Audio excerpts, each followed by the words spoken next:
요한복음 3장 16절부터 21절 말씀 우리 한 목소리로 합독해서 읽어 나가도록 합니다. 하나님이 세상을 이처럼 사랑하사 독생자를 주셨으니 이는 그를 믿는 자마다 멸망하지 않고 영생을 얻게 하려 하심이라. 하나님이 그 아들을 세상에 보내신 것은 세상을 심판하려 하심이 아니요 그로 말미암아 세상이 구원을 받게 하려 하심이라. 그를 믿는 자는 심판을 받지 아니하는 것이요 믿지 아니하는 자는 하나님의 독생자의 이름을 믿지 아니하므로 벌써 심판을 받은 것이니라. 그 정죄는 이것이니 곧 빛이 세상에 왔을 때 사람들이 자기 행위가 악함으로 빛보다 어둠을 더 사랑한 것이니라. 악을 행하는 자는 빛을 미워하여 빛으로 오지 아니하니 이는 그 행위가 드러날까 하며 진리를 따르는 자는 빛으로 오나니 이는 그 행위가 하나님 안에서 행한 것임을 나타내려 함이라 하시니라. 아멘. 오늘 우리 요한복음 강해로 3장 17절부터 21절까지 있는 말씀입니다. 우리 각 가정이 세워지려면 어떻게 해야 되지요? 각 가정이 세워지려면 그 역할 분담, 그걸 다 각자가 잘해야 돼요. 아빠로서 내가 뭘 해야 될 사람이냐, 또 남편으로서 내가 뭘 해야 될 사람이냐, 엄마로서 내가 자식들에게 뭐를 해야 될 사람이고, 아내로서 내가 남편에게 뭐를 해야 될 사람이냐, 또 부모님에게 내가 자식으로서 뭐를 해야 될 사람이냐, 이러한 역할 분담을 잘 알고 남편으로 또 우리 자녀들에게 아버지로, 또 아내로 자녀들에게 엄마로, 또 부모님에게 자녀로 자기가 해야 될 그 역할 분담을 최선을 다하게 되면 그 가정은 행복한 가정이 됩니다.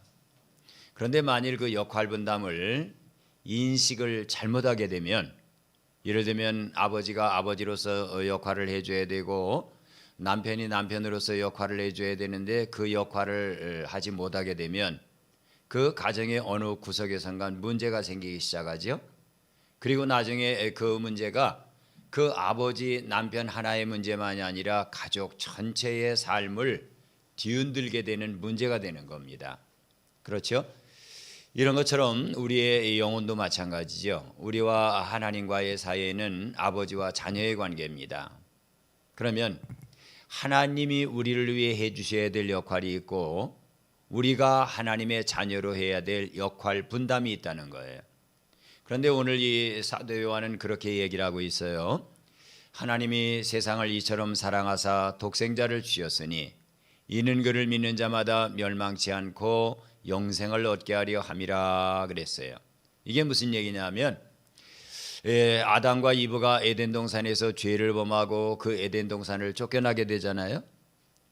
그리고 인간은 죄를 통해서 언제나 하나님을 거역하는 일을 했어요. 그래서 창세기 6장에도 보면 여호와께서 이 땅에 사람 지으셨음을 한탄하셨다고 그랬습니다. 야, 내가 만들어 놓은 사람들이 이렇게까지 악할 수가 있나. 그래서 물로 세상을 심판하지만 사람들의 그 악함은 끝나지 않았어요.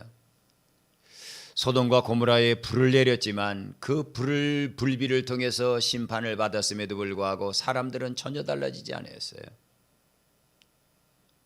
하나님은 긴 아담부터 시작해서 예수님까지 4,000년 역사를 쭉 참아오십니다. 그리고 하나님이 끝내 어떠한 일을 하시느냐면, 그래, 세상은 이렇게도 달라지지 않고 저렇게도 달라지지 않구나. 그러나 저 영혼들이 지옥에 가서는 안 되는데, 그렇다면 내가 해줘야 될 일이 뭘까? 그리고 하나님이 최후로 택하신 방법이 하나님에게 하나밖에 없는 외아들을 우리를 위해 속죄의 제물로 사람이 되게 하셔서 이 세상에 보내주신 겁니다. 즉 십자가에 달려 아들의 살을 찢고 아들의 피를 다 흘리게 하셨어요. 제가 오늘 예배를 시작하면서 읽은 말씀이 바로 그 내용입니다. 누구든지 내 살을 먹고 내 피를 마셔라.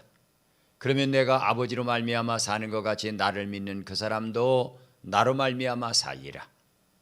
그래서 하나님은 자기의 하나밖에 없는 외아들 독생자를 우리에게 이렇게, 그것도 그냥 무슨 전도자로 내주신 거 아니에요? 설교자로 내주신 거 아니에요? 우리의 속죄의 제물, 속건제물, 화목제물, 번제물, 소제물로 아들을 하나님은 다 내주셨어요. 그러면 여기서 하나님이 하셔야 될 일은 이제 다 하신 겁니다. 하나님이 이 세상을, 사람들을 창조한 창조주 하나님으로, 그리고 이 세상에 존재하는 모든 우리 아들과 딸들의 아버지로서 하나님이 해줘야 되실 일은, 그 역할 분담은 다 끝난 거예요. 그러면 하나님이 아들까지 우리를 위해 보내주셨다. 그러면 그 다음에 가정을 행복하게 하기 위해서는 부모가 해야 될 부모의 역할을 다 했다. 그러면 그 다음에는 누가 그 가정을 행복하기 위해 자기의 역할 분담을 해야죠? 자녀들이 그 역할 분담을 해야 돼요. 그러면 이 세상을 위해 하나님이 해주셔야 될 일을 다 하셨다면, 독생자까지 내주고 십자가에 내주고 우리를 위한 속죄 제물이 되어주셨다면, 그 다음에 중요한 것은 우리가 해야 될 부분이라고 하는 겁니다. 그런데 오늘 이 17절부터 21절에 보면 하나님이 우리를 위해 해주셔야 될 일을 다 하셨음에도 불구하고 사람들이 보인 반응은 둘로 갈라지더라는 거예요. 하나는 믿는 자와 믿지 않는 자. 곧 또 이걸 구체적으로 말하면 빛을 따라 사는 자, 빛을 거부하며 어둠을 좋아하면서 사는 자. 이렇게 세상은 하나님을 향해 두 가지의 반응을 보이더라라고 하는 아픈 내용이 바로 이 오늘 17절부터 21절에 있는 말씀입니다. 17절 말씀은 이렇게 시작하죠. 우리 다 같이 읽도록 합니다. 하나님이 그 아들을 세상에 보내신 것은 세상을 심판하려 하심이 아니요 그로 말미암아 세상이 구원을 받게 하려 하심이라. 이 말씀 속에는 죄인을 보시는 하나님의 마음을 잘 드러내주는 마음입니다. 여러분, 이 세상에 자식을 낳은 부모가 그 자식이 못되기를 바라는 부모가 있을까요? 아마 그런 부모는 아무도 없습니다. 이런 것처럼 하나님이 우리를 보시는 하나님의 마음이에요. 하나님이 예수님까지 이 세상에 내주신 것은 세상을 심판하려고 하는 게 하나님의 본 마음이 아니라는 거예요. 그 아들로 말미암아 온 세상이 구원을 받게 하려고 하는 것이 바로 하나님의 본 마음이라고 하는 사실입니다.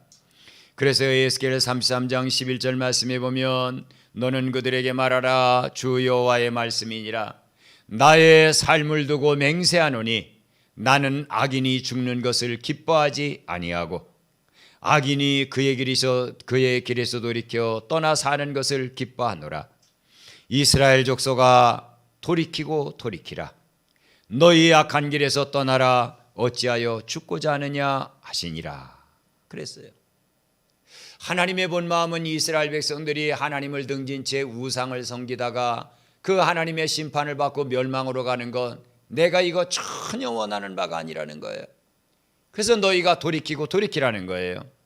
디모데전서 2장 4절에도 보면 다 같이 우리 고백합니다. 하나님은 모든 사람이 구원을 받으며 진리를 아는 데 이르기를 원하시느니라. 그렇지요. 하나님의 본 마음은 뭐냐?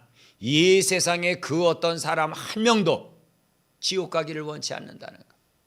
너희가 다 구원을 받고 진리 예수 그리스도를 아는 데 이르기를 원한다는 거예요. 이러한 마음을 가지고 이 땅에 오신 분이 바로 예수님이시잖아요. 그 예수님도 삭개오의 집에 들어갔어요. 그때 사람들이 수군수군 됩니다. 아니 저 하나님의 아들이라고 하는 저 사람이 삭개오 세일이 저 죄인의 집에 들어갔어 하고 예수님을 향해 비방할 때 예수님이 이렇게 말씀을 하셨어요. 다 같이 우리 고백합니다. 인자가 온 것은 잃어버린 자를 찾아 구원하려 함이니라. 그렇죠. 하나님이 아들을 내주신 하나님의 마음도 우리들 모두를 다 뭐 하시려고? 구원하시려고. 또 예수님이 하나님의 아들로 이 땅에 사람의 몸을 입고 오셔서 십자가에 달려 돌아가시려고 결단하시고 각오하시고 그리고 자기의 살을 우리를 위한 온전한 고침의 제물로 자신의 피를 우리의 죄를 씻기는 깨끗한 제물로 그 피로 우리에게 주시기 위해 온 것은 잃어버린 자를 찾아 어떻게 하려 함이라? 구원시키려 함이라. 이게 하나님의 본마음이라는 거예요. 그런데 그러한 하나님의 본마음에 대해서 사람은 어떤 반응을 보이느냐? 오늘 18절 19절 말씀을 같이 읽습니다. 다 같이요. 그를 믿는 자는 심판을 받지 아니하는 것이요 믿지 아니하는 자는 하나님의 독생자의 이름을 믿지 아니하므로 벌써 심판을 받은 것이니라. 그 정죄는 이것이니 곧 빛이 세상에 왔을 때 사람들이 자기 행위가 악함으로 빛보다 어두움을 더 사랑한 것이니라. 그렇죠. 하나님의 본마음은 이 세상에 누구도 지옥 가기를 원치 않아서 아들을 보내주셨고 그 아들도 이 땅에 사람의 몸을 입고 오셔서 그 사람들의 죄 냄새를 참아가면서 끝내는데 살을 찢고 피를 다 흘려서 그들을 구원해 주셨다. 왜 그렇게 하셨느냐? 한 명도 멸망하기를 원치 않기 때문에 이렇게 하셨다는 거예요. 그런데 사람들은 두 가지의 반응을 보이더라는 거예요. 하나는 믿는 자의 반응이고 또 하나는 믿지 않는 자의 반응입니다. 믿는 자는 뭘 믿었다는 얘기냐? 단순히 그저 하나님이 아들이 이 땅에 나를 위해 오셨습니다 한 걸 믿은 게 아니라 하늘의 그 영광 보좌에 앉아 언제나 찬송과 존귀를 받으실 하나님이시며 하나님의 아들이신 예수님이 나 같은 죄인을 위해 이 땅에 오셔서 십자가에 달려 돌아가심으로 하나님이 나를 이렇게 사랑하셨구나 하는 것을 받아들이는 자가 믿는 자입니다. 아멘. 예, 그걸 믿는 자는 심판을 받지 않는다는 걸. 심판을 받지 않는 게 아니에요. 우리는 죄 때문에 심판을 받아야 되고 받는 게 당연합니다. 그런데 왜 여기 심판을 받지 않는다고 그랬느냐? 그것은 내가 지은 모든 죄 때문에 받아야 될 죄값, 심판을 누가 다 받으셨다는 거예요? 예수님이 다 받으셨다는 거예요. 그러기에 내가 예수님께서 나를 위해 십자가에 달려 돌아가신 것을 믿습니다 하는 순간 우리는 심판을 받지 않고 심판에서 영생으로 우리의 자리를 옮겨가게 되는 겁니다. 안 받은 게 아니라 내가 받아야 될 심판의 값을 누가 다 치르신 거예요? 예수님께서 치르신 거예요. 그걸 믿는다는 거예요. 그러면 그 사람은 심판을 받지 않지만 그러나 믿지 아니하는 자, 그것을 받아들이지 않는 자, 뭐요? 예수님이 내 죄를 위해 십자가에 죽었어? 아이고 웃기는 소리 하네. 당신이나 잘 믿어. 난 그런 허튼 소리 난 안 믿어. 이렇게 예수님을 믿지 아니하는 자는 벌써 심판을 받은 것이니라. 이게 뭐냐? 그냥 살아있을 때 그 사람이 심판받고 지옥 가지 않아요. 그냥 우리와 똑같이 삶을 살면서 활동하는 것 같지만 벌써 그는 심판을 받은 자라는 거예요.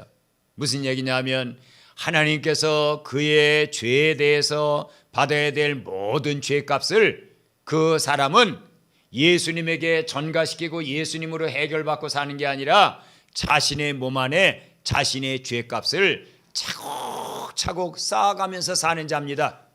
그러니까 그는 벌써 심판을 받은 것이 되는 거예요. 그런데 왜 그가 도대체 예수님을 영접하지 않게 되고 예수님을 믿지 않게 되고 스스로 자신의 죄에 죄를 더하고 죄에 죄를 더하고, 옛날에 제가 우리 오전사님 설교하는 내용을 들으니까 죄의 여러분 총량제라는 게 있습니다. 즉 하나님이 어떤 사람을 심판할 때는 그 인간이 이만큼 죄를 쌓으면 내가 저 사람을 세상에서 그의 육신의 목숨을 끊게 되고 내가 데려다 심판하겠다. 맞는 얘기예요. 어느 민족이 그 하나님께서 쳐다보시는 죄의 그 총량, 죄의 값을 꽉 채우게 되면 하나님은 즉각적으로 심판하셨습니다. 그런데 우리가 하나하나 이 불러대는 죄의 값을 누가 다 치르신 거예요? 예수님이 치러주신 거예요. 아멘. 아멘. 그게 바로 복음이에요. 그러나 믿지 않는 사람들은 이걸 받아들이질 않아요. 내 죄를 예수라고 하는 사람이 해결했어? 웃기지 마. 나는 내 인생을 내가 사는 거야. 무슨 뭐 죄값을 누가 치러줘. 죄값은 자기가 받아야 되는 거지. 이렇게 말하면서 차곡차곡 죄를 쌓고 살게 되는데, 왜 그렇게 죄를 쌓고 살게 되느냐? 그 사람의 마음 문을 딱 열어서 그 사람을 해부해 보면 그 사람 안에 이런 게 들어있다는 거예요. 어떤 게 들어있느냐면, 자기 행위가 악함으로 빛보다 어둠을 더 사랑한 것이니라. 즉 빛을 거부하는 강한 속성이 그 안에 들어있다는 거예요. 예를 들면 나는 좀 적당하게 내가 배운 게 있고 적당하게 가진 게 있어요. 그러면 적당하게 배우지 못한 사람, 적당하게 가진 것이 없는 사람을 우리는 무시하며 삽니다.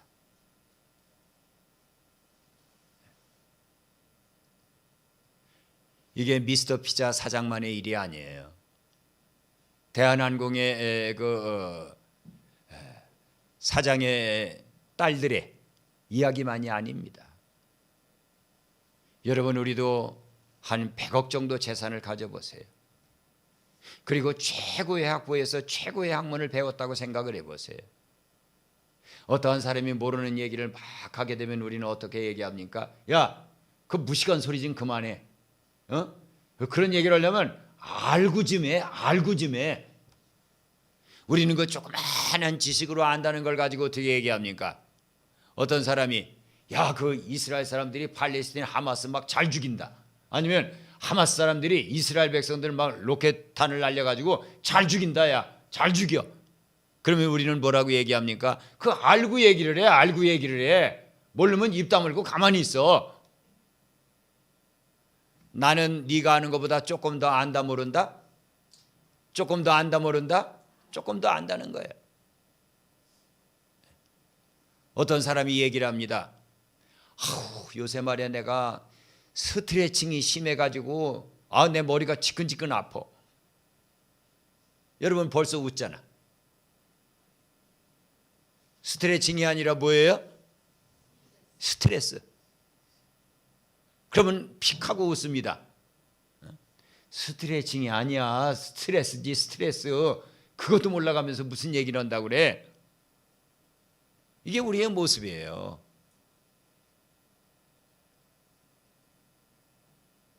그렇게 남을 무시하기도 합니다. 그러면 내가 다른 사람에게 눌리게 되면 나는 어떻게 됩니까? 그냥 주눅 들어버려요. 다른 사람이 잘 되면 어떻게 합니까? 거기에 대해서는 또 시기 질투를 해요.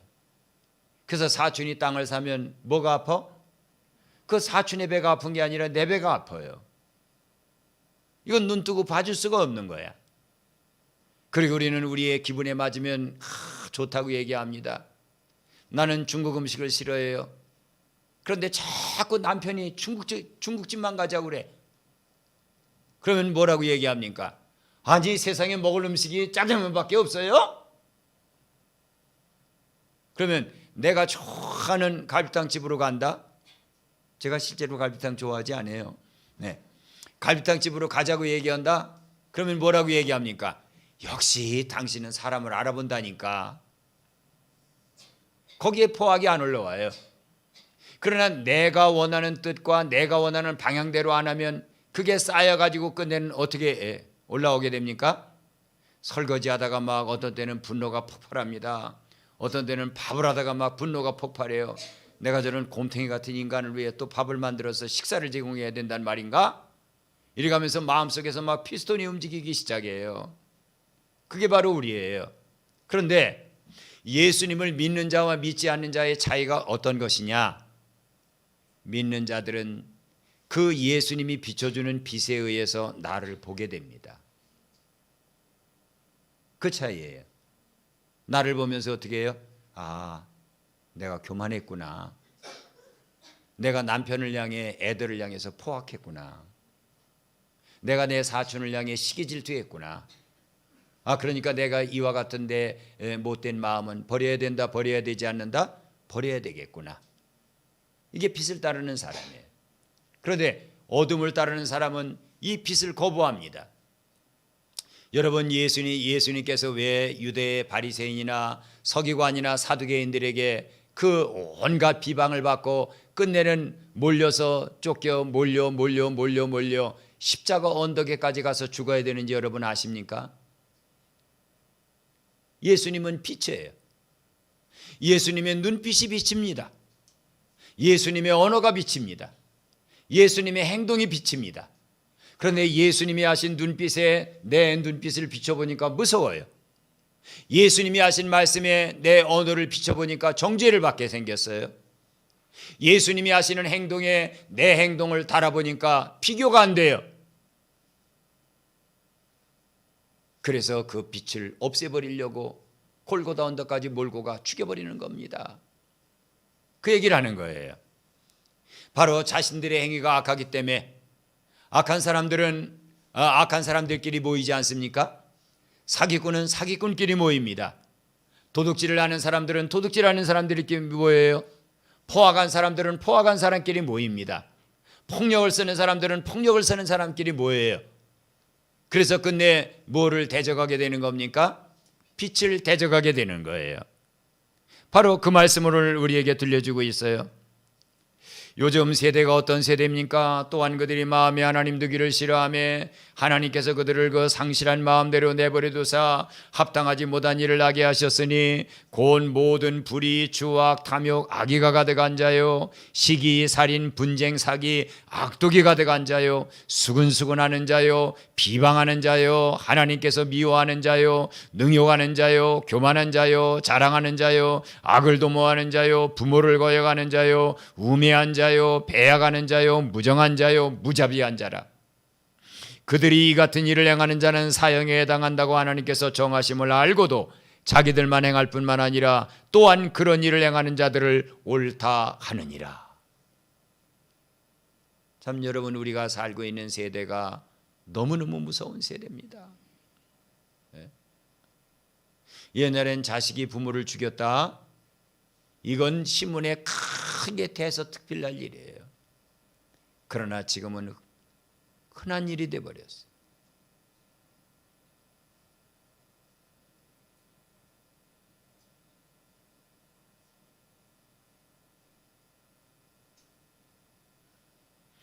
그 고등학생 아이가 남자 고등학생을 만나서 임신을 했네.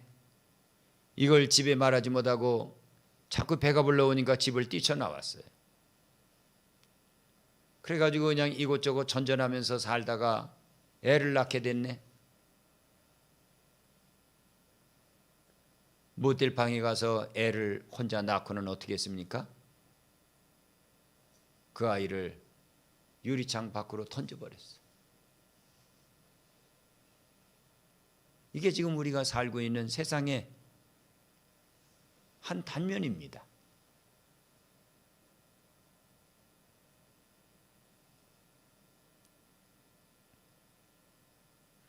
(20절) (21절에) 보면 악을 행하는 자는 빛을 미워하여 빛으로 오지 아니하나니 이는 그 행위가 드러날까 하며. 여러분, 집에서도 마찬가지 아니에요? 아이들이 엄마 아빠를 속이고 예를 들면 엄마 아빠에게 있는 돈을 훔쳐다가 썼다? 그러면 그 아이가 부모에게 이렇게 가까이 다가옵니까? 절대로 가까이 다가오지 않습니다. 부모를 슬슬 피합니다. 왜 피해요? 내 죄가 드러날까 봐. 이게 우리의 사람의 속성이라는 거예요. 아담도 이브도 그랬어요. 선악과를 따먹기 전에는 하나님과 자유롭게 대화를 했지만, 그러나 선악과를 딱 따먹고 나니까 하나님이 오시는 소리를 들으니 무서워요. 그래서 그들은 나무 밑으로 들어가 숨었습니다. 그리고 무화과 나무 잎을 엮고 치마를 하고 자기들의 부끄러운 부분을 가리고 그 나무 밑으로 기어들어가 숨어버렸어요. 우리가 믿음 생활한다라고 하는 것은 세상 사람과 우리의 차이점이 바로 그겁니다. 세상 사람들은 죄악을 자꾸 숨깁니다. 그 죄에 죄를 쌓고 또 쌓고 또 쌓아가면서 그 죄를 합리화합니다. 그렇게 살아가요. 여러분, 참 무서운 세상 아닙니까?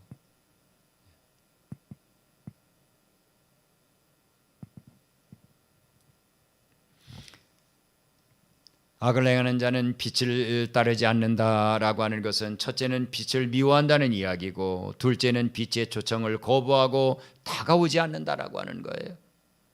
다가오지 않아요. 왜냐하면 그 본인이 저지른 죄의 은밀한 행위들이 예수님에게 다가오면 다가올수록 환하게 드러나기 때문입니다. 그러나 빛을 따르는 자는, 진리를 따르는 자는 빛으로 오나니 그랬어요. 여기에 진리를 따른다라고 하는 것은 단순히 그냥 하나님의 말씀이 좋아서 그 말씀을 암송하고 내가 따라간다는 걸 의미하는 게 아니라 진리와 이 보조를 맞춰서 같이 걷는다는 뜻입니다.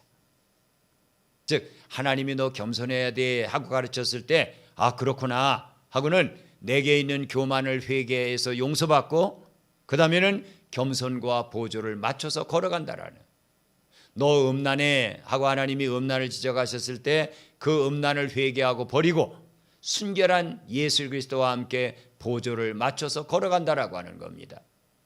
네가 집안에서 너무 포악함으로 말미암아 자녀들이 주눅들지 않냐, 네가 하는 언어들이 포악해 하고 성령님이 우리에게 딱 지적하셨을 때 그렇습니다 하고 그걸 받아들이고, 그리고 포악을 회개해서 버리고 온유하신 예수 그리스도의 성품을 내가 받아서 함께 걸어간다라고 하는 겁니다. 이게 바로 진리를 따르는 자예요. 요한일서 1장 5절부터 7절에 보면 우리가 그에게서 듣고 너희에게 전하는 소식은 이것이니 곧 하나님은 빛이시라. 그에게는 어둠이 조금도 없으시다는 것이니라.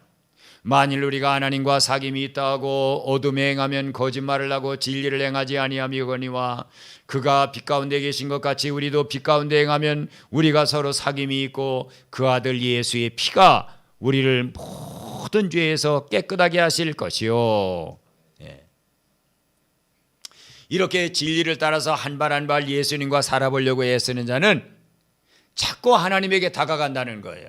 왜냐하면 내가 한 일이 하나님의 은혜를 인해 하나님의 영광을 위해 행한 것이라고 하는 것을 하나님께 보여드리고 싶은 거예요.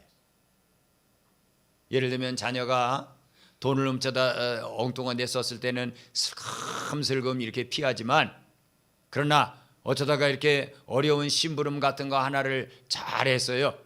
그러면 뭐라고 그럽니까? 할아버지, 나 슈퍼 갔다 왔어. 할아버지가 두부 사오라고 그랬는데 이거 내가 두부 사온 거야 하고는 그걸 들고 어디에 다가갑니까? 할아버지한테 막 다가와요. 왜? 내가 누구의 말을 순종했다? 할아버지의 말을 내가 들었다. 이걸 알아달라 알아주지 않으라 알아달라. 그렇게 진리 안에 살아가는 자는 하나님께서 원하시는 일을 해가면서 점점 하나님에게 다가간다라고 하는 사실입니다. 하나님 안에서 행한 것임을 나타내려 함이라 그랬어요. 하나님께서 보시기에 선한 기준은 인간 윤리적인 관점에서 본 선행이 아닙니다. 하나님께서 보시기에 네가 선하다 악하다라고 하는 것은 하나님의 말씀에 순종했느냐 불순종했느냐 믿었느냐 믿지 않았느냐가 되는 거예요. 그러면 목사님, 아니 하나님이란 분이 뭐길래 내 선악의 기준이 됩니까? 하나님이란 분이 누구길래 나를 심판할 수 있습니까? 이렇게 여러분 물어볼 거예요. 그 대답은 명백합니다. 하나님이 우리를 창조하셨고 하나님이 우리에게 모든 것을 주신 분이기 때문이라는 거예요. 여러분, 제가 다른 집에 애를 혼내겠습니까? 예를 들면 지우나 지민이가 잘못하면 지우야, 지민아, 할아버지한테 와봐 하고 그 아이들을 혼낼 수 있어요. 그러나 다른 집 애들이 잘못한 부분에 대해서 제가 혼낼 수 없습니다. 잘못하면 큰 오해를 사요. 왜냐하면 그 아이는 제 자녀들이 아닙니다. 하나님이 왜 인류를 전부 상을 주고 심판할 수 있느냐? 하나님이 그것들을 다 만드셨기 때문에. 또 지금까지 우리가 이 자리에 앉아서 먹고 지냈고 입고 지냈고 쓰고 지냈고, 아무도 여러분 이 자리에 앉아있는 그 누구도 태어날 때 단돈 1원이라도 갖고 나온 사람은 아무도 없습니다. 전부가 다 아까 우리가 찬송 부른 것처럼 전 모든 것이 다 누구의 은혜라? 주님의 은혜예요. 바로 그 얘기라는 겁니다. 그 얘기를 그래서 예수님 마태복음 7장 21절에 보면 나더러 주여 주여 하는 자마다 다 천국에 들어갈 것이 아니요 다 같이 고백해 옵니다. 다만 하늘에 계신 내 아버지의 뜻대로 행하는 자라야 들어가리라. 또 예수님 마태복음 12장 50절에 보면 이렇게 말씀을 하셨어요. 다 같이 고백합니다. 누구든지 하늘에 계신 내 아버지의 뜻대로 행하는 자가 내 형제요 자매요 어머니니라. 아멘. 그렇죠. 예수님은 본인이 왜 이 땅에 왔는지를 말씀하십니다. 요한복음 6장 38절에서 39절에 보면 내가 하늘에서 내려온 것은 내 뜻을 행하려 함이 아니요 나를 보내신 이의 뜻을 행하려 함이라. 나를 보내신 이의 뜻은 내게 주신 자 중에 내가 하나도 잊어버리지 않고 마지막 날에 다시 살리는 이것이니라. 내 아버지의 뜻은 아들을 보고 믿는 자마다, 즉 아들을 이 땅에 보내셔서 십자가에 달려 돌아가게 하신 그 사랑을 믿는 자마다 영생을 얻는 이것이니 마지막 날에 내가 이를 다시 살리리라 하시니라. 아멘. 아멘. 그렇죠. 여러분, 하나님이 하실 일은 전부 하셨어요. 하나님이 줄 수 있는 것은 전부 주셨어요. 이제 중요한 것은 우리의 선택이에요. 우리가 믿는 자로, 빛을 따르는 자로 예수님을 따라갈 거냐, 아니면 빛을 거부하는 자로 어둠을 고집하면서 살 거냐. 예수님이 12명의 제자를 불렀습니다. 그들은 예수님이 불렀을 때 모든 걸 버리고 예수님을 털컥 따라 나섰어요. 그런데 예수님에게 반응을 보인 게 두 가지로 갈라집니다.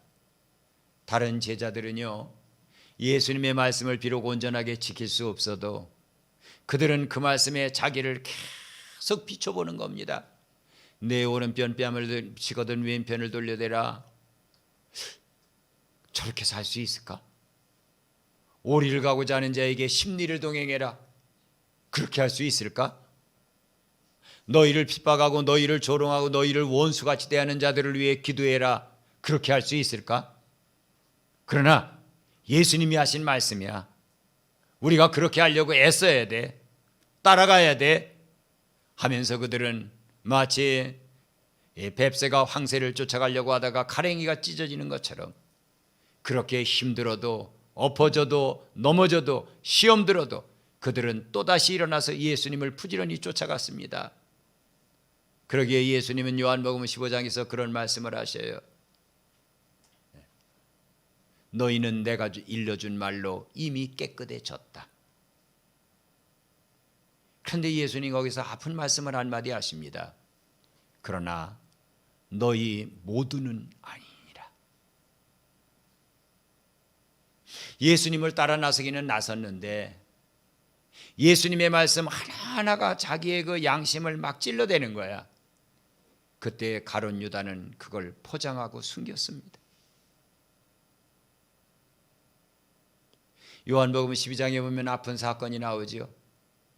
예수님에게 헌금이 들어온 그 헌금을 헌금괴를 뜯어가지고 가룟 유다가 훔쳐갑니다.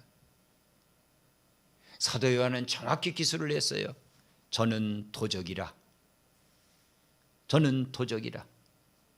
헌금을 맡았으므로 궤 속에 있는 것을 훔쳐가미러라. 이게 바로 예수 그리스도를 거부하고 어두운 가운데 살기를 고집했던 사람의 모습입니다.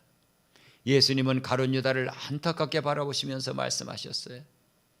내 할 일을 속히 해라 하면서 그는 차라리 태어나지 않았으면 좋을 뻔했는지라. 예수님 가슴이 여러분 얼마나 아프시겠어요. 우리의 믿음 생활도 마찬가지예요. 우리가 구원받는 것은 예수님의 전적인 공로로 태어나는 겁니다. 누구도 구원을 위해서 아무 일 한 게 없어요. 마치 어린애가 태어나는 것은 그 어머니의 전적인 공로 아닙니까? 그냥 태 속에 있다 보니까 세상에 나온 거야. 그러나 세상에 나온 다음에는 그 아버지 어머니의 말씀을 귀하게 여기고 그걸 지켜보려고 애를 써가면서 쫓아가야 돼요. 그럴 때 그 자식이 바르게 자라지 않습니까? 그런 것처럼 우리의 영적인 신앙생활도 마찬가지입니다. 그냥 우리가 영원히 예수님의 공로로 태어났다 그러면 끝이 아닙니다. 오늘 본문에 나오는 것처럼 진리를 따르는 자는 빛으로 오나니 이는 그 행위가 하나님 안에서 행한 것임을 나타내려 함이라. 가룟 유다는 그렇게 어두운 가운데 자기를 포장하며 살다가 예수님을 은삼십에 팔고 그리고 끝내 곤두박질에 죽는 그 비참한 결과를 낳았지만 다른 11명의 사도들은 다 장엄하게 순교하는, 물론 사도 요한은 끝까지 살았지만 위대한 순교자들이 됐습니다. 사랑하는 여러분, 우리 하나님이 해주실 일은 이제 다 끝났잖아요. 그리고 성령님을 우리에게 보내주셔서 계속 오늘도 어제도 내일도 우리를 감동하고 계시잖아요. 우리가 해야 될 일이 뭐겠습니까? 우리가 때때로는 죄를 짓고 넘어지기도 하지만 또다시 예수님의 이름으로 용서받고 일어나서 믿는 자로서의 믿음의 길을 진리 안에서 착실하게 따라가는 겁니다. 그래서 끝내 예수님을 통해서 우리는 그런 말을 들어야 돼요. 얘야, 너는 어떻게 그렇게 내 길을 잘 따라왔니? 너는 진리인 나와 함께 동행한 자다.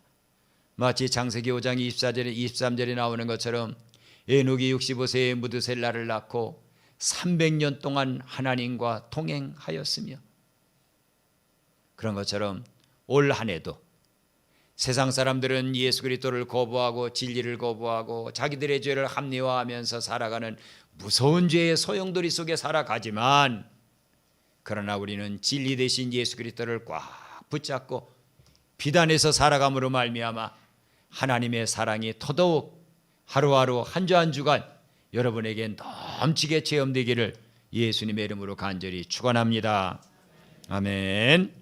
이제는 오늘도 진리를 따라 믿음의 길을 걸어가는 우리 모두를 진리 안으로 깊은 곳으로 이끌어 가시는 진리 되신 예수 그리스도의 은혜와 하나님 아버지 외아들을 우리를 위해 선뜻 내주실 만큼 우리를 사랑하신, 이 죄로 말미암아 물든 세상이지만 세상을 사랑하사 아들을 내주신 하나님의 사랑과 오늘도 우리 가운데 역사하셔서 우리로 하여금 힘들어도 빛 가운데 살자고, 어려워도 진리를 따라가라고 우리를 면류하시며 격려하시는 성령 하나님의 교통감화하심이 고개 숙인 우리 모두 위에, 그리고 우리가 나팔을 불어 깨워야 되는 잠자는 가련한 영혼들 위에 이제로부터 영원토록 함께 계실지어다.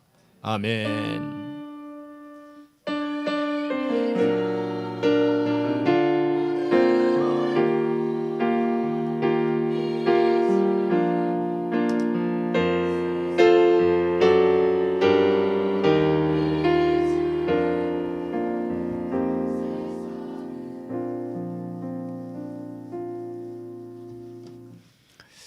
아멘. 여호와 샬롬.